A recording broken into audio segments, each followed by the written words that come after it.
Hey guys, how we doing? So, it's starting to get a little bit warmer in Ohio. Only a little bit. It's not warm yet. Still 20s, 30s degrees.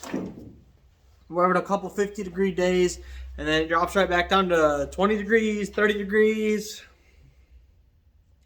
Not enjoying this weather, guys. I either want it to be warm enough for me to work on stuff, or cold enough where I'm discouraged to work on stuff.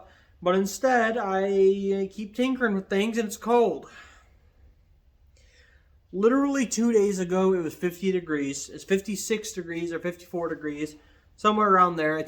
I was taking a video on a review for the Badlands, the new Bronco Sport Badlands edition, a 1-year ownership review. We've owned our Bronco Sport for 1 year, taking it all across the country and had a great time. So we did a review on that. Check out that video if you haven't. Yeah, it was 54, 56 degrees when I took that video. I remember seeing the dash, and now it's not. That same night, where it was 50-something degrees, I took the puppy outside to use the restroom, and our koi pond was frozen over.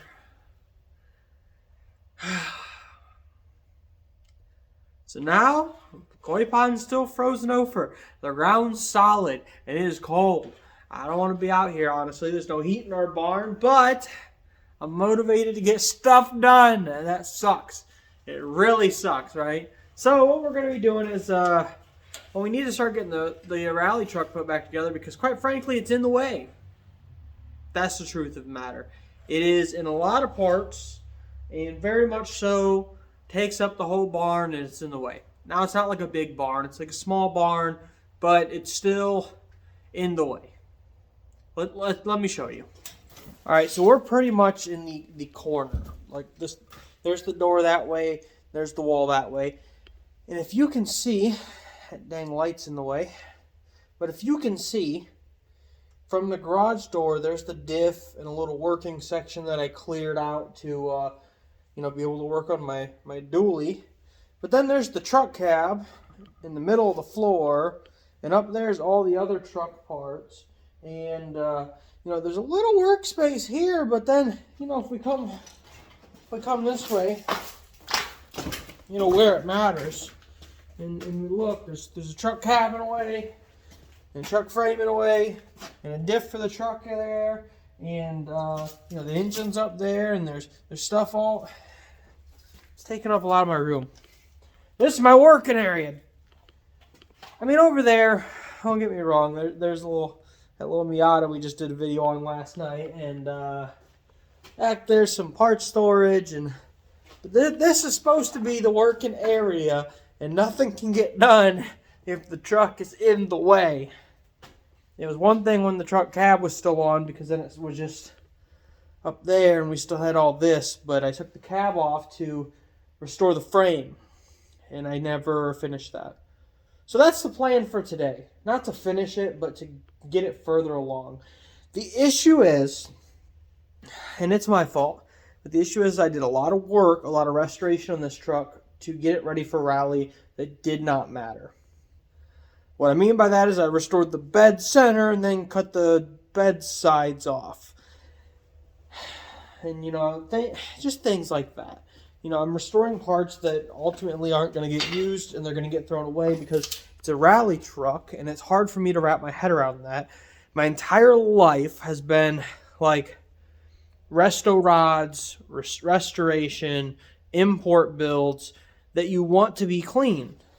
Well, the Miata over there is a great example. There's a box in the way. Hold on, you can't even really see the Miata. Let's just... So anyways, the Miata is a great example. Even though we're building this as like a toy Pikes Peak car, my focus is like, let's respray the engine bay and make everything very clean and do all the body work and things like that. My brain's still very much show car and race toys that look good. It's hard for me to wrap my head around. I'm going to wrap this around a tree, and then what? It's hard for me to do. It's really hard for me to do, actually.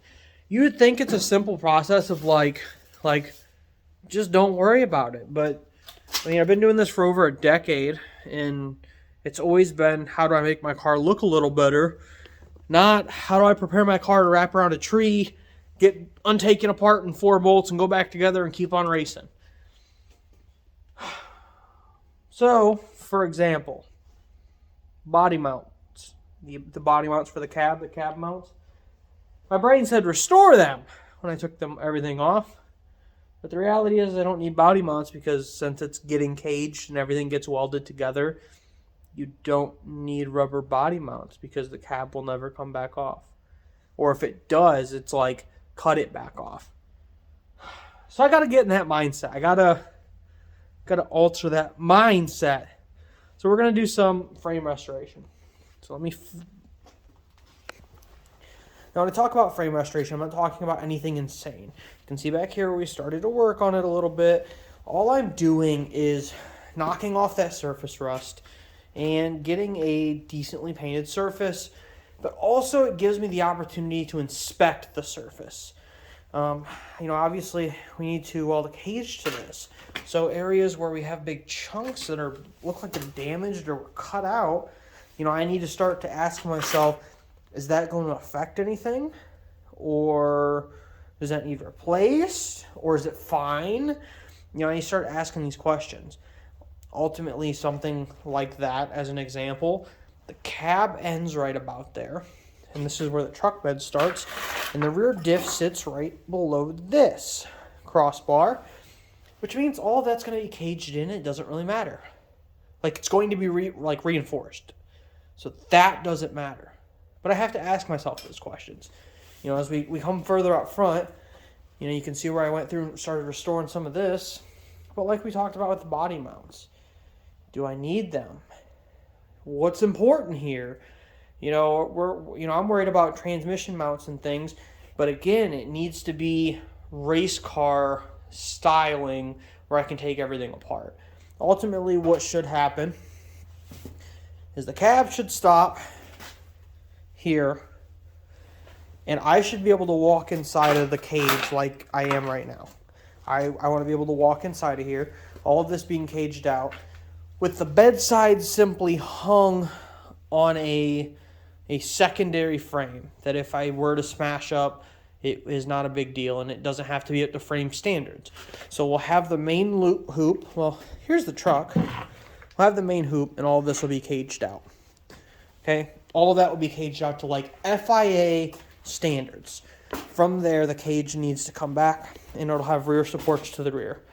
Everything from here forward, from this rear support forward, I want to be safety standards. This is like serious state safety standards. Like, if I roll it off of Mount Washington, I want to live. Especially in stage rally, where my co-driver needs to live, and my co-driver is Camille, my wife. Probably want her to live too. So, everything up here is going to be like a brick. When I get past this back support for the bed sides, I'm worried about mounting rear-mounted cooling, and I'm worried about mounting a spare tire and some tools like a jack and some safety equipment. But other than that, I don't want a ton of weight back there, but I need enough weight back there because it is a rear-wheel drive setup. It is a V6 3.0 rear-wheel drive. So I do want some weight in the back. I mean, that is a priority. I need to be able to control everything, which is why we're doing rear-mounted cooling, rear-mounted battery box, rear-mounted tires. I'm probably always going to run 2 spare tires in the back, and that's for weight distribution. That's the whole mindset here, okay, is put as much weight in the back of this truck as I can that's low enough and solid enough that it helps with the truck and doesn't cause a shit ton of body roll.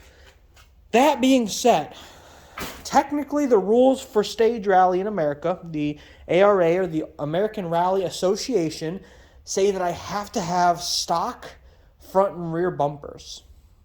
But that doesn't say, it doesn't say stock. It says that I have to have front and rear bumpers that meet DOT standards.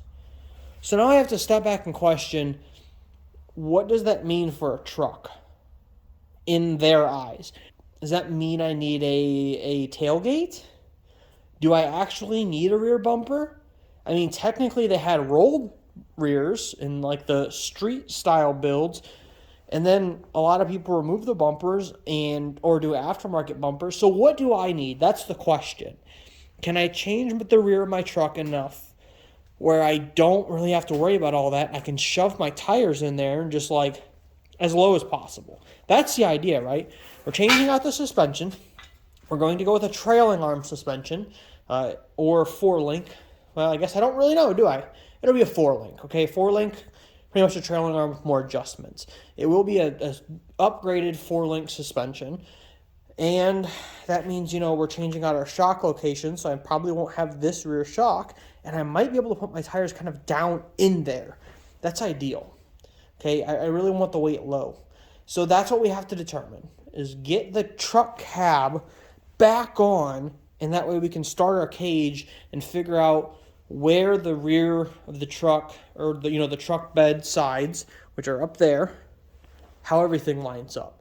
With the new rear diff, which is the Ford 88 out of a newer Ford pickup.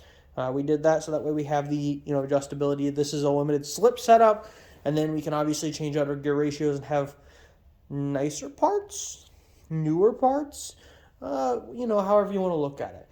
So we are running a Ford 88. We're probably going to need a custom drive shaft. That's expected. We're going to use the stock transmission, which is a manual 5-speed, all bolted to the Ford 3.0.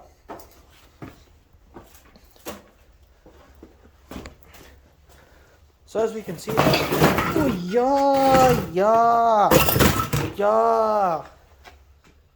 as we can see, the engine's in decent condition. Obviously, we want to get this clutch fan off, which, as you can see, we've tried. And, after 20-some years, 28 years or however long this has been together. What is this, a 96? I don't even know what year this truck is. Sheesh. After like 25 years, it's not really wanting to just come apart, right? Clutch fan's probably never been replaced on this thing. So you want to get the clutch fan off. We're going to get the power steering pumps off. We're going to get all of that off of here, and we want to go to an electric power steering setup. So that's something to think about. We're going to probably be pulling ours out of a Prius. That's simply to get the weight off the engine. If we lose power steering, I'm not panicking. It sucks in a rally car, but I can control it.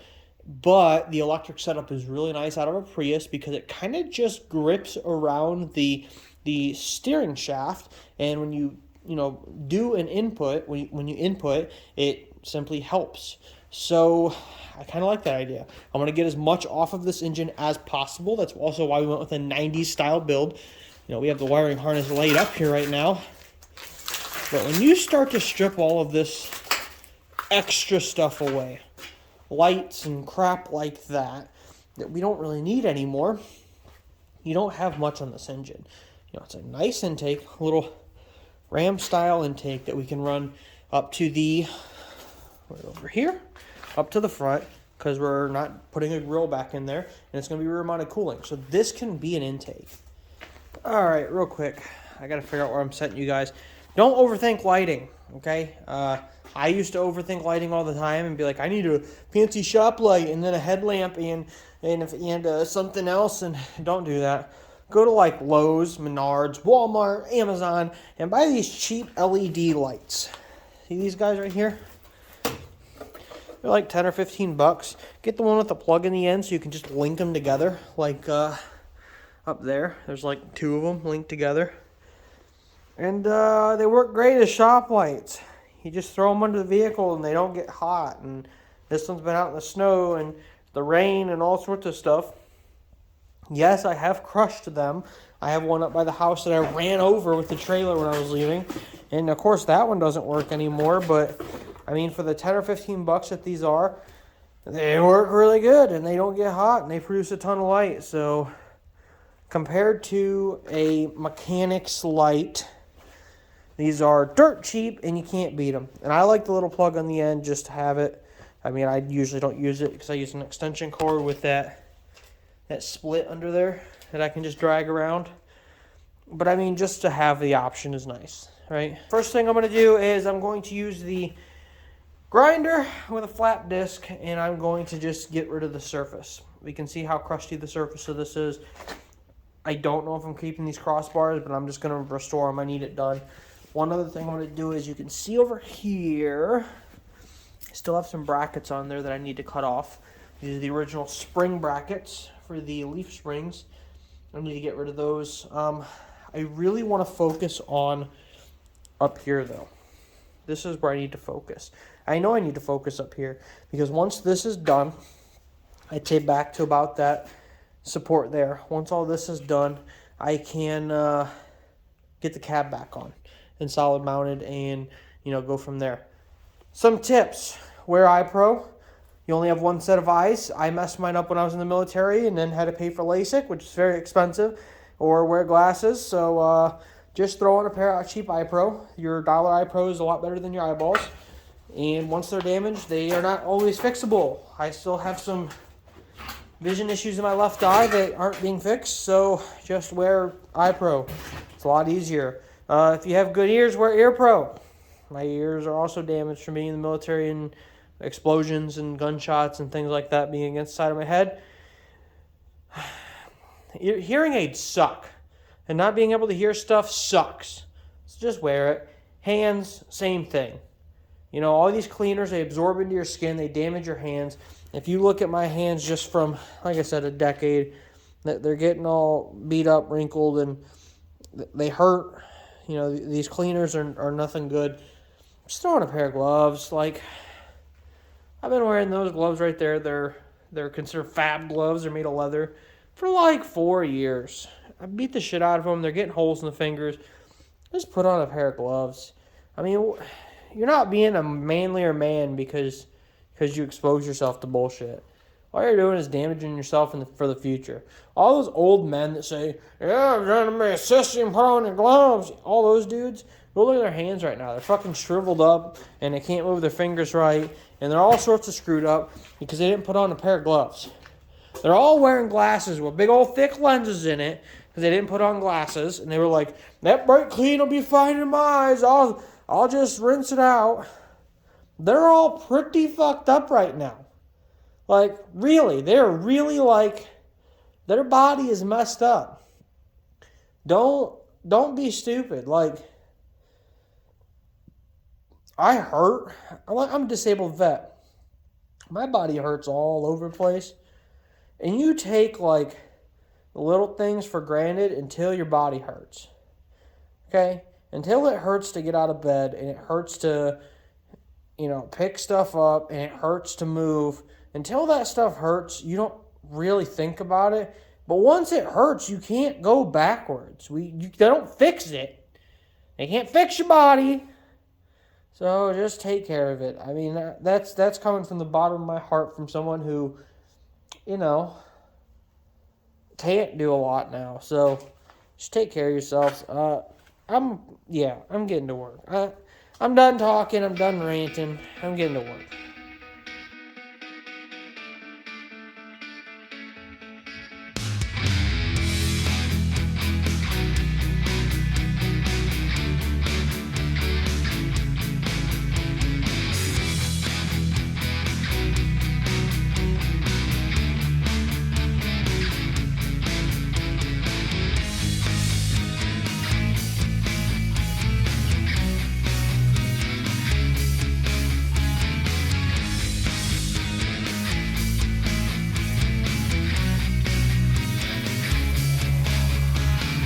Alright, first off, I don't know how well the camera will pick it up, but look how foggy it is in here, okay?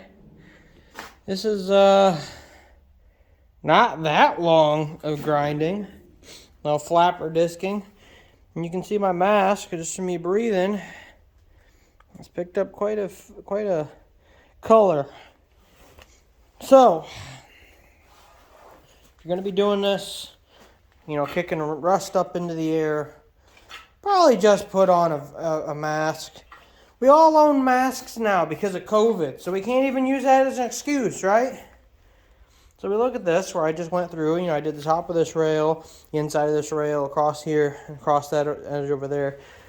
And it still looks a little rusty, right?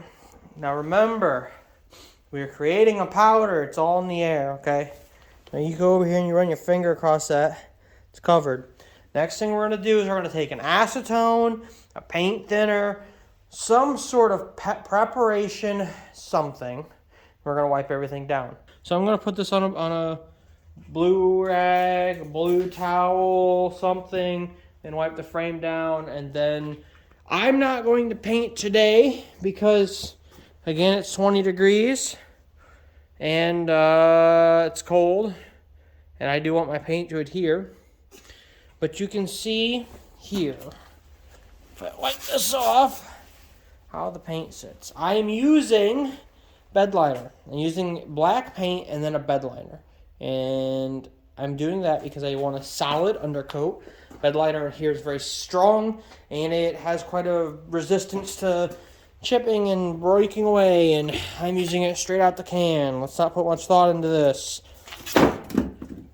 That's what I'm using on my frame. You can see here where I've gone through and cleaned it up, and it looks far better than it did. So that's what you need to do. Flapper disc it, clean it, and paint it. Again, this is your time to inspect the frame, which is one of the reasons we're doing this. And, you know, I can go through now and say, yep, I'm definitely down to surface, and I can see that I don't have much deterioration in the frame. I am concerned here. And when I was grinding that, it was flaking off and starting to bend back, which matches my other side, which tells me something probably happened there that I don't know about, but I need to decide if that matters, and then continue to clean it up. So that's how you clean up a frame on anything, okay? Absolutely anything. This just happens to be a 1990s Ford Ranger that we're building into a stage rally truck. You can really see how foggy it is now. But this happens to be a 1990 Ranger. We're building into a stage rally truck. But this is how we're going to do the same process on our 1960 Ford Fairlane, which we're going to start restoring soon if you want to see videos on that. Same process we're going to use on everything. We might be picking up a fiberglass body V8 Jeep, and that is the exact same process that I will use to restore the frame and the front and rear bumpers and all that. The only time it could be slightly different is if you have something like the Miata, which is a space frame car, which means the frame is built into the body of the car. And then it has subframes in the front and rear, but you're still doing the same process. If you want to remove even less material, use a wire disc in a drill. Here's another wire disc that goes in a drill. And if you want to remove even more material, pull out your handy-dandy grinder disc. But I don't recommend it on something like the frame where you're trying to preserve as much material as possible. The flapper discs that we are using, they have a sandpaper on it. That's pretty much what it is. Little chunks of sandpaper that spin and sand away loose debris. And that's all we want to do. This one is getting quite old and needs replaced. But you can see that they are literal flaps of sandpaper.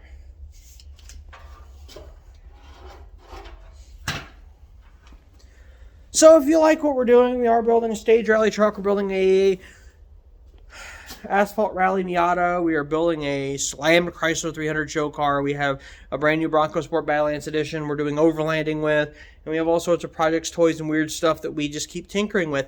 Yes, I would love to finish a build, but you know, I don't know. My custom bikes are close, so maybe we'll just finish those up and do some videos on those. I have never posted a video about our bikes.